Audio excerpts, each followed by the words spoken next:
What a match, what a match. এই বাংলাদেশে কিন্তু আমরা দেখতে চেয়েছিলাম, এই বাংলাদেশি ফুটবলই কিন্তু আমরা দেখতে চেয়েছিলাম। বাংলাদেশের ম্যাচে যে কয়টি বুলেট পয়েন্ট আমার কাছে মনে হচ্ছে আপনাদের সাথে শেয়ার করা উচিত, সেগুলো নিয়ে আজকে কথা বলবো। Number 1, broadcasting. ডিআরটি স্পোর্টস, আপনারা বাংলাদেশ স্পোর্টসের জন্য অনেক কিছু করেছেন, সেটি নিয়ে কোনো সন্দেহ নাই। কিন্তু বাংলাদেশের ফুটবল কিন্তু এখন নেক্সট লেভেলে চলে গিয়েছে এবং বলতে পারি যে নেক্সট লেভেলে যাচ্ছে।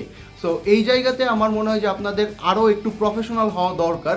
কোন কোন জায়গাতে আমার কাছে মনে হয়েছে যে আরও একটু প্রফেশনাল হওয়া দরকার আপনাদের, সেটা নিয়ে আলোচনা করবো এখন। আমরা বাংলাদেশের ফুটবল ম্যাচ দেখতে চাই, আমরা বাংলাদেশের সমর্থকদের দেখতে চাই, কিন্তু আপনারা বারবার দেখাচ্ছেন কি ভিআইপি বক্স, উপদেষ্টাদের, নুরুল হাসান সোহানকে, এগুলো তো আমরা দেখতে চাইনি। আননেসেসারি রিপ্লে দেখানোর ক্ষেত্রেও আপনাদেরকে আরও বেশি প্রফেশনাল হওয়া লাগবে, কারণ রিপ্লে যখন বল খেলা চলমান তখন কিন্তু আপনারা রিপ্লে দেখাচ্ছেন, যেটা কিন্তু রিপ্লে দেখানোর জন্য রাইট টাইম না। একটা প্রশ্ন করি, আপনারা গ্যালারিতে বসে থাকা সমর্থকদের কয়বার দেখিয়েছেন? এবং বিষয় হচ্ছে এটা কিন্তু ফুটবল খেলা, ক্রিকেট নয় এটা যে আপনার হাতে অফুরন্ত সময় আছে, একটা বলার বল নিয়ে দৌড়িয়ে আসবে তারপরে বল করবে, এত সময় কিন্তু আপনার কাছে নাই। এবং নেক্সট ম্যাচের আগে এগুলো আপনাদের ফিক্স করা দরকার, কারণ এগুলো কিন্তু অন স্ক্রিন দর্শকদের মোমেন্টাম নষ্ট করে। এবং বাংলাদেশ ফুটবল টিমের কথা যদি বলি, আমার কাছে যেটা মনে হয়েছে, 11টা প্লেয়ার কিন্তু 90টা মিনিট পুরো ইম্প্যাক্টফুল একটা ম্যাচ তারা খেলে ফেলেছে। এবং আমার কাছে ম্যাচ চলাকালীন সময় মনে হচ্ছিল যে আমি হয়তোবা ইউরোপ বা ল্যাটিন আমেরিকার কোনো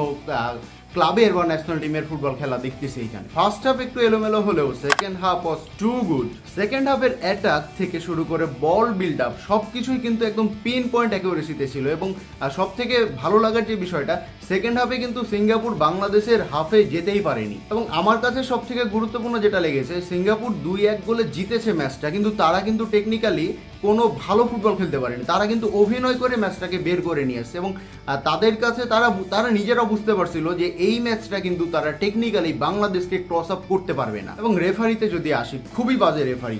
এইরকম বিগ ম্যাচে এই লেভেলের বাজে রেফারি কিন্তু আমরা এক্সপেক্ট করি না। এবং আমরা কিন্তু আমাদের ইন ফিউচার ম্যাচগুলোতে এর থেকে বেটার কিছু ম্যাচ অফিসিয়ালস আমরা ডিমান্ড করছি। এরকম হাই ভোল্টেজ একটা ম্যাচে সাবস্টিটিউশনের সমস্যা, booking A biasness, and most importantly 50-50 ডিসিশনে কিন্তু আমরা বায়াসনেস দেখেছি। এবং দেখতে তো পেলেন, পেনাল্টি তো আমাদের দিলই না। সব থেকে মজার বিষয়, 90 মিনিট খেলার পরে, এমন একটা ম্যাচ খেলার পরে বাংলাদেশ ফুটবল টিমের প্রতি কিন্তু আমার কোনো আক্ষেপ নাই। এবং আমার মনে হয় যে কোনো বাংলাদেশেরই কিন্তু এই ম্যাচের পরে বাংলাদেশ ফুটবল টিমের উপরে কোনো আক্ষেপ থাকার নাই কথা।